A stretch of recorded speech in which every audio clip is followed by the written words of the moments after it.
வணக்கம், நான் உங்கள் chef Muralidharan. Welcome to chef Madras Murali kitchen. இன்னைக்கு நம்ம பார்க்க போகிற டிஷ் வந்து என்ன அப்படின்னா 5 சுத்து சீர் முறுக்கு. இதுக்கு நான் என்ன பண்ணுறேன், 150 முறுக்கு நான் சுற்றணும். சீர் முறுக்கு 151 முறுக்கு. இதுக்கு நான் என்ன பண்ணியிருக்கேன், பச்சரிசி 5020 அரிசி 15 கிலோ அரிசியை நான் ஊற வச்சு இந்த மாதிரி நல்லா கிட்டத்தட்ட ஒரு 6 மணி நேரம் அளவுக்கு ஊற வச்சுருக்கேன் இந்த அரிசியை. ஸோ இந்த பச்சை அரிசியில் 5020 அரிசி தான் நம்ம யூஸ் பண்ணணும். இப்போ நம்ம பண்ணுறது வந்து 5 சுத்து முறுக்கு 151 முறுக்கு நம்ம சுத்த போகிறோம். ஸோ ஏற்கனவே நம்ம சேனலில் நிறைய முறுக்கு பற்றி நிறைய விஷயம் போட்டிருந்தாலும் நான் வந்து இது வந்து 151 முறுக்கு செய்கிறது எப்படி அப்படிங்கிறத நான் போடுறேன். ஸோ இதுக்கு வந்து 15 கிலோ பச்சை அரிசியை நான் போட்டிருக்கேன்.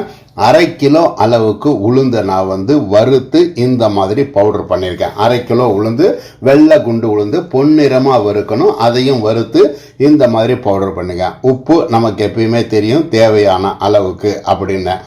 அதே மாதிரி வந்து பெருங்காயத்தூள் வந்து ஒரு ட்ரிப்புக்கு நான் வந்து 1 ஸ்பூன் அளவுக்கு நான் போடுவேன். இதுக்கு நான் 250 கிராம் ஜீரகம் மொத்தமாக நான் எடுத்து வச்சுருக்கேன். 15 கிலோவுக்கு 150 கிராம் அளவுக்கு தேங்காய் எண்ணெயை நான் எடுத்து வச்சிருக்கேன். எதுக்குன்னா தேங்காய் எண்ணெயை தொட்டு சுற்றணும் அப்படின்னா அந்த வாசனை நல்லா இருக்கும் அப்படிங்கிறதுக்காக.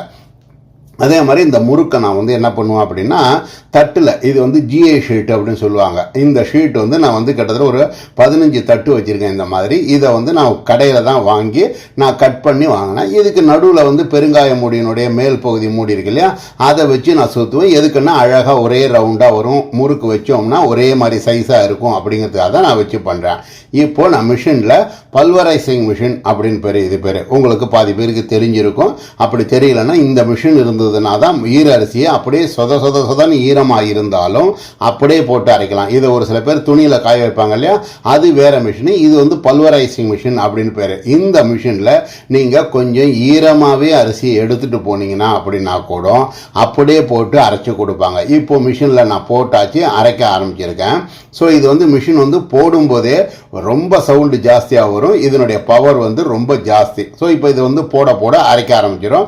இப்போ ஈரம் எப்படி இருக்கு பாருங்க, கையில் அந்த கையில் ஈரம் இருக்கு பாருங்க. ஸோ இதில் நான் வந்து அரிசி வந்து நல்ல ஈரமாக தான் கொண்டு போயிருக்கேன். காய வைக்கலாம் இல்லை, வடிகட்டு அப்படியே கொண்டு போயிட்டேன். இந்த அரிசியை போட்டதுமே அப்படியே நம்ம அரைச்சிடுவாங்க. சாதா மிஷின் வந்து சேமியா வர்ற மாதிரி வரும். இப்போ இந்த மாவு வந்து எவ்வளோ ஈரமாக இருக்கு பாருங்க. நான் எடுத்து குழக்கட்டை மாதிரி பிடிச்சா கையில் இந்த மாதிரி ஈரமாகவும் இருக்கணும். அதே சமயம் குழக்கட்டை பதத்துக்கு ஈரமாக இருக்கிற மாதிரி இருந்தால் தான் நல்லா இருக்கும். இது வந்து 15 கிலோ அரிசியை அரைச்சி கிட்டத்தட்ட இது சுத்தறதுக்கு எனக்கு 151 முறுக்கும் சுத்தறதுக்கு சுமாராக எனக்கு வந்து 18 மணி நேரம் அளவுக்கு ஆகும். ஸோ நான் காலையில் 10 மணிக்கு உட்காந்தேன் அப்படின்னா நீங்கள் கணக்கு பண்ணிக்காங்க, 18 மணி நேரம் அளவுக்கு நான் சுற்றுவேன் இந்த முறுக்கை. ஸோ இதுக்கு நான் 1/4 கிலோ வெண்ணெய் யூஸ் பண்ணியிருக்கேன். 1 கிலோ அரிசி அப்படி மாவு அரைச்சோம் அப்படின்னா நமக்கு லிட்டர் படியால் 2.5 லிட்டர் படி வந்து மாவு வரும். இதுதான் கணக்கு. இதுக்கு நான் வந்து 2 ஸ்பூன் அளவுக்கு அதாவது வந்து உளுத்த மாவு எடுத்திருக்கேன். 1.25 ஸ்பூன் அளவுக்கு வந்து நான் சால்ட் எடுத்திருக்கேன். பெருங்காயத்தூள் வந்து 1/2 ஸ்பூன் அளவுக்கு எடுத்திருக்கிறேன்.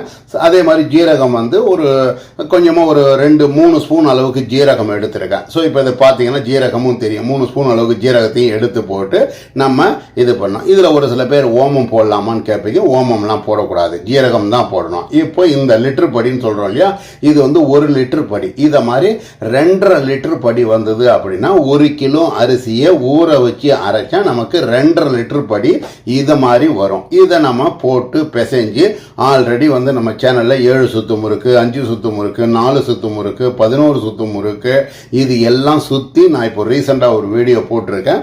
அந்த வீடியோவில் பார்த்தீங்கன்னா சுத்துறது எப்படின்னு தெரியும். இருந்தாலும் நான் வந்து சும்மா வந்து இது 151 முறுக்கு நான் சுத்துறதுனால உங்களுக்கு காட்டணும் அப்படிங்கிறதுக்காக தான் நான் என்ன பண்ணியிருக்கேன், கிட்டத்தட்ட பெரிய கடாயில் வந்து ஒரு 10 லிட்டருக்கு சுமாராக உள்ள எண்ணெயை வச்சு அந்த எண்ணெயில் தான் நான் பொரிச்சு எடுக்கணும். ஸோ 4 நாளாக போட்டு எடுப்பேன்.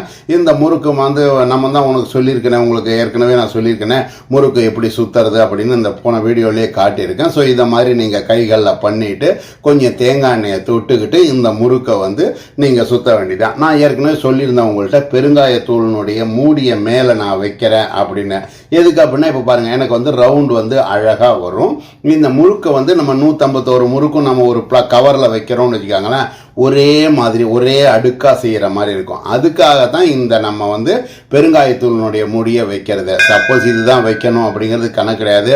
சார் எங்களால் வந்து நாங்கள் சுற்றும் போது கரெக்டாக கண் அளவிலே பார்த்து வைப்பேன் அப்படின்னா உங்களுடைய விருப்பத்தை சேர்ந்தது. அதை நான் ஒன்றும் சொல்ல போகிறது கிடையாது. நான் வந்து எனக்கு பார்வையாகவும் இருக்கு. ஏன்னா நான் சேல்ஸ் பண்ணுறேன் இல்லையா, சேல்ஸ் பண்ணும்போது முடிஞ்ச அளவுக்கு எல்லா முறுக்கும் ஒரே மாதிரியாக இருக்கணும் அப்படின்னு நினைக்கும் போது இந்த கவரில் நான் ஒரு கவர் வாங்குறேன் அப்படின்னா அந்த கவரில் போட்டாக்கா அழகாக ஒரே மாதிரி நான் பிளாஸ்டிக் கவரில் போட்டு அடுக்கி அவங்களுக்கு கொடுக்கணும் அப்படின்னா கரெக்டாக இருக்கும் அப்படிங்கிறதுக்காக தான் நம்ம போடுறது. இப்போ இந்த முறுக்கும் நான் வந்து உங்களுக்கு ஏற்கனவே சொல்லியிருக்கேன் 18 மணி நேரம் அளவுக்கு நான் உட்காந்து சுற்றணும். ஸோ வந்து 1 கிலோ மாவு சுற்றுறதுக்கு உங்களுக்கு எப்படி பார்த்தாலும் சுற்றி போட்டு எடுக்கிறதுக்கு 1.5 மணி நேரம் வந்து ஸ்டார்டிங் முறுக்கு செய்யறதுக்கு, அதாவது வந்து முதல் ஈடு நம்ம செய்யறதுக்கு 1.5 மணி நேரம் ஆகும். அதன் பிறகு சுத்த சுத்த சுத்த கொஞ்சம் நமக்கு ரெகுலராக சுற்றிக்கிட்டே இருந்தோம் அப்படின்னா ஒரு 1.25 மணி நேரத்துக்குள்ளேயே நம்ம முடிச்சிடலாம். கிட்டத்தட்ட எனக்கு இந்த முறுக்கு எல்லாமே செய்யறதுக்கு 18 மணி நேரம் ஆச்சு. ஸோ வந்து இது வந்து ரொம்ப பெரிய விஷயம். காரணம் என்னென்னா கை முறுக்கு, இதில் கையிலேயே தான் சுற்றுறோம். நம்ம வந்து சுற்றும் போது நம்மளுடைய 3 விரலும் நம்மளுடைய கண்ணும் அதே மாதிரி வந்து நம்மளுடைய சிந்தனை வேற எங்கேயும் போகக்கூடாது. ஏன்னா 5 சுத்தம்னா 5 சுத்து கரெக்டாக கட் பண்ணணும். அதே மாதிரி 7 சுத்து அப்படின்னா 7 சுத்தா கட் பண்ணணும். அதே மாதிரி ரவுண்டு சர்க்கிள் வந்து கரெக்டாக வரணும். அதே மாதிரி ஒரு முறுக்குக்கு ஒரு லேயருக்கு மேலே இன்னொரு லேயரை கரெக்டாக சுற்றணும். ஸோ இவ்வளோ விஷயங்கள் இருக்குது. ஒரு சில பேர் நினைப்பீங்க இந்த முறுக்குக்கு இவ்வளோ பேச்சு தேவையா அப்படின்லாம் கமெண்ட்ஸில் போடுவீங்க. பட் இருந்தாலும் என்னுடைய கடமை அப்படிங்கிறது சொல்லணும். அதுக்காக தான் நான் வந்து சொல்லியிருக்கேன். இந்த தட்டை கூட நான் வந்து எதுக்காக நியூஸ் பேப்பர் அடியில் வைக்கிறேன் அப்படின்னா அந்த எண்ணெய் ஆகாமல் இருக்கும். அதே மாதிரி இந்த முறுக்கை தட்டோட தூக்கி நான் வந்து எண்ணெய் சட்டியில் போட்டுருவேன். எண்ணெய் சட்டியில் போட்டேன் அப்படின்னா ஏற்கனவே நான் சொல்லியிருக்கேன் எண்ணெய் வந்து மிதமான சூடில் தான் இருக்கணும் அப்படின்னு. இப்போ இது போட்டதும் லைட்டாக நுர வர்ற மாதிரி வரும். வந்த பிறகு இந்த முறுக்கு என்ன ஆகும் அப்படின்னா தட்டுலேருந்து மேலே வந்துடும். ஃபர்ஸ்ட் டைம், அதாவது வந்து முதல்ல இந்த தட்டில் முத சுற்றுறீங்க அப்படின்னா நீங்கள் என்ன பண்ணணும், எண்ணெயை வந்து கொஞ்சம் நல்லா முறுக்குனுடைய அதாவது தட்டில் வந்து மேல் பகுதியில் நல்லா வழவழன்னு எண்ணெயை தடவணும். அப்போ தான் அந்த ஈரமானது முறுக்கு விட்டுட்டு வெளியில் வர்ற மாதிரி வரும். இப்போ நான் வந்து முறுக்கு கொஞ்சம் மேலே வந்துருச்சு ஆல்ரெடி. அதன் பிறகு நான் என்ன பண்ணுறேன், தட்டு பாருங்கள் அடியில் கிடக்கு. இப்போ இந்த தட்டை நாம் என்ன பண்ணணும் அப்படின்னா நான் வந்து பெரம்பு வச்சுருப்பேன். அதாவது வந்து மூங்கில் பெரம்போ அல்லது சவுக்க பெரம்போ, அதாவது பெரம்பு அப்படின்னா குச்சி, இதை வந்து வச்சுக்கிட்டு இந்த வந்து முறுக்கு தட்டை எடுக்கணும். எதுக்கு நீங்கள் பெரம்பு அப்படின்னீங்கன்னா அது வந்து உங்களுக்கு கம்பி இருந்தது அப்படின்னா கொஞ்சம் சூடு கரெக்டாக, அதாவது வந்து உங்கள் கைகளில் இருந்துக்கிட்டே இருக்கும். ஏன்னா இவ்வளோ நேரம் இந்த விட்டு இந்த கம்பியை நம்ம வந்து இந்த தட்டை நம்ம எடுக்கிறோம் அப்படின்னா கொஞ்சம் கஷ்டம். அதுக்காக தான் நான் என்ன பண்ணியிருக்கேன், இது வந்து நான் வச்சுருக்கிறது சவுக்கு குச்சி. இந்த சவுக்கு குச்சியில் ஒரு 3 மாதத்துக்கு ஒரு தடவை நான் என்ன பண்ணுவேன், விளக்கெண்ணெயை தடவி அதில் மஞ்சள் பொடியை தடவி வச்சா அது அப்படியே அந்த குச்சி வந்து மெயின்டைன் ஆகிட்டே இருக்கும். அப்படிங்கிறதுக்காக தான் நான் இந்த மாதிரி பண்ணி வச்சுருக்கேன். ஸோ இதை மாதிரி நீங்கள் என்ன பண்ணுங்கள், ஒரு 4 முறுக்கா உங்களுக்கு தேவைன்னா நீங்கள் செய்யலாம். இல்லை எங்களுக்கு தேவையில்லை சார் நாங்கள் வாங்கிக்கிறோம் அப்படின்னாலும் வாங்கிக்கலாம். இப்போ நான் வந்து இந்த பெரிய கடையில் 10 லிட்டர் அளவுக்கு ஆயில் வச்சுட்டு 3 முறுக்கையும் ஒவ்வொரு முறுக்காக போட்டுட்டு 3 முறுக்கும் இந்த மாதிரி வந்த பிறகு 3 முறுக்கையும் திருப்பி விடணும். ஸோ திருப்பி விட்ட பிறகு இந்த முறுக்கில் வந்து ஒரு ஓசை அப்படிங்கிறத சொல்லுவாங்க. அதாவது வந்து வேகும் போது பபுள்ஸ் வர்ற மாதிரி வரும். அந்த பபுள்ஸ் வந்து நின்ன பிறகு, அதாவது ஓசை அடங்கின பிறகு தான் முறுக்கை நீங்கள் எடுக்கணும். இப்போ இந்த முறுக்கு வந்து வெந்துருச்சு பாருங்க, ஒரே சமமாக இருக்குது பார்த்தீங்களா கலரு.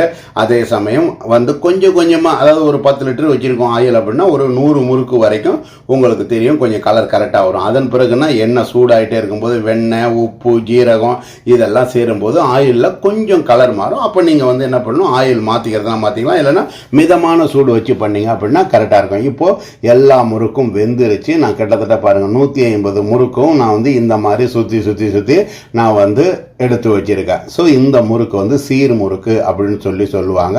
பிராமின் கம்யூனிட்டியில் வந்து உங்களுக்கு வந்து பூனல் ஃபங்க்ஷனுக்கு, வளகாப்பு ஃபங்க்ஷனுக்கு, கல்யாண ஃபங்க்ஷனுக்கு இதுக்கெல்லாம் செய்வாங்க இந்த 5 சுத்து கை முறுக்கு. நம்ம சேனலில் ஆல்ரெடி நிறைய போட்டிருக்கேன். இந்த முறுக்கையும் பார்த்து என்ஜாய் பண்ணுங்க. செஃப் மெட்ராஸ் முரளி கிச்சனில் செஞ்ச இந்த டிஷ்ஷை உங்கள் வீட்டில் செஞ்சு பாருங்கள். செஞ்சு பார்த்து உங்களுடைய ஃபீட்பேக்கை கீழே இருக்க கமெண்ட் பாக்ஸில் பதிவு பண்ணுங்கள். இந்த வீடியோ உங்களுக்கு பிடிச்சிருந்தது அப்படின்னா லைக் பண்ணுங்கள், ஷேர் பண்ணுங்கள், நம்ம சேனலை சப்ஸ்கிரைப் பண்ணுங்கள். இது மாதிரி சூப்பரான வேறு ஒரு டிஷ்ஷில் வேறு எபிசோடில் உங்களை சந்திக்கிறேன். அதுவரை உங்களிடமிருந்து விடைபெறுவது உங்கள் ஷெஃப் முரளிதரன். நன்றி, வணக்கம்.